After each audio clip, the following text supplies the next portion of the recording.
근데 데이비스는 그게 안 돼. 그게 어떨 때는 그 분노와 화로 판터지 안에서 공항에서 총을 쏘기도 하고, 내 어떨 때 너무 가슴이 아파서 내 심장이 먹힐 것 같다는 판타지 같기도 하고, 어떨 때 몸으로 망치질하고 다 부셔버리는 행위를 하면서도 한편으로는 밤마다 계속 글을 쓰는 걸 통해서 내 감정이 뭐였고 감정의 실체가 뭐였는지에 대한 기승전결을 만들고 있는 거죠.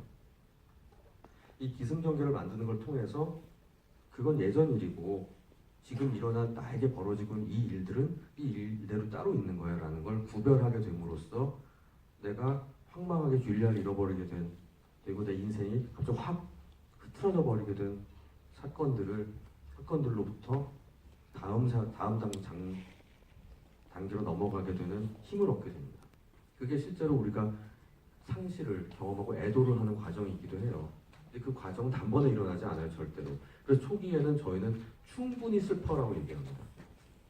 너무 안 슬퍼하면 결국 언젠가 또 그게 본물이 터지게 돼 있거든요. 이 데이비스의 문제같이 복잡하게 터지게 되니까. 그러니까 장인은 장인대로 장인의 방식대로 장학재단을 만들고 그 고전적인 방식, 술도 마시기도 하고 난 너를 보듬어 함께 갈 거야라는 방식으로 끌고 가지만은 데이비스는 그 안에 있을 수가 없었던 거예요. 나는 자기는 이 결혼 생활 내내 한 번도 그 안에 온전히 섞여 있다는 느낌을 받아보지 못했던 사람이니까. 이거 보니까 오늘 아침 뉴스에 나온 그 삼성가의 사위였던 분 인터뷰 생각이 확 나더라고요. 아들도 나를 아버지로 취급한 적이 없어요. 뭐 이런 얘기 보고 너무 좀 불쌍하다는 느낌이 들었었는데 아마 그분이 그런 느낌 비슷한 거 아니었을까 싶은 생각이 들었습니다. 하여튼 그 심리의 벽을 다 허물고 나면 마치 진흙 속에서 연꽃이 피듯이 데몰리션이란 과정을 거치고 나면 변화가 오게 되죠. 그 변화의 과정들이 굉장히 흥미롭게 마지막 부분에 나와요. 일단 5시 반에서 7시 반으로 일어나는 시간이 바뀌죠. 그 이전의 삶이 그 롤러코스터 타는 것 같은 은행가의 삶이었을 거잖아요.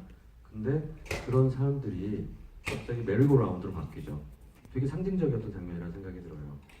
그러니까 이 은행가의 삶은 정말 한 번 잠깐의 실수로 몇만 불, 몇천만 불이 왔다 갔다 하는 그런 극도의 긴장을 하는 뭐 놀이공원으로 치면 롤러코스터를 타는 그런 삶이었는데 그 삶을 상징적으로 메리고라운드를 타는 그냥 또 삥삥 돌기만 하는 쳇바퀴 돌듯이 도는 사람 애들은 너무 좋아하죠.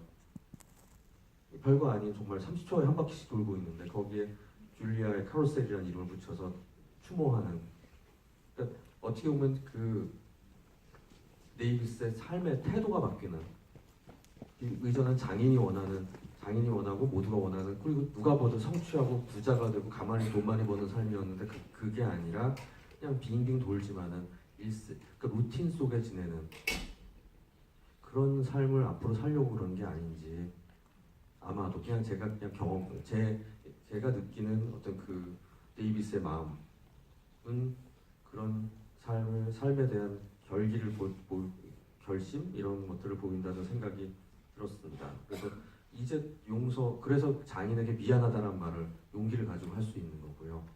미안하다는 말을 할 수 있는 것은 굉장히 어려운 얘기이기 때문에요. 그런 부분들이 데이비스의 변화를 쭉 설명하는 제가 이해하는 부분들이었고요. 이 크리스가 저는 굉장히 흥미로웠습니다.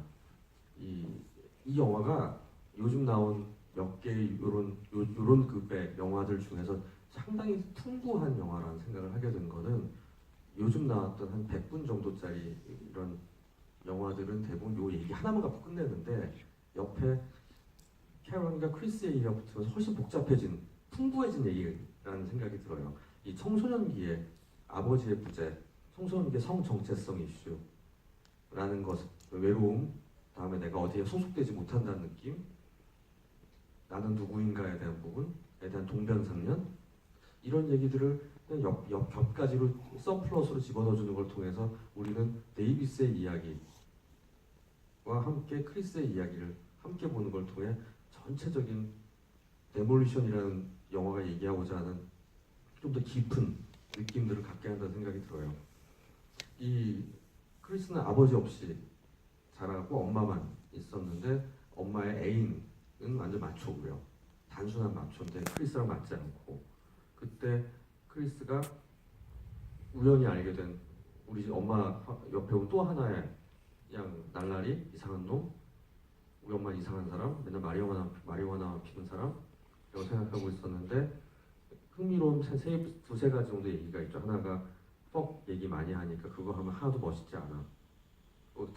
인생에 처음으로 들을 만한 얘기를 해준 사람이 멋지지도 않고 좋지도 않아. 두 번째 장면이 슈퍼마켓에서 아저씨 나 게이 아닐까요? 무슨 근거로 넌 게이라고 생각하니? 쭉 잘 들어주고 약간 형 같기도 하고 아버지 같기도 한 사람이 진실한 조언을 해줘.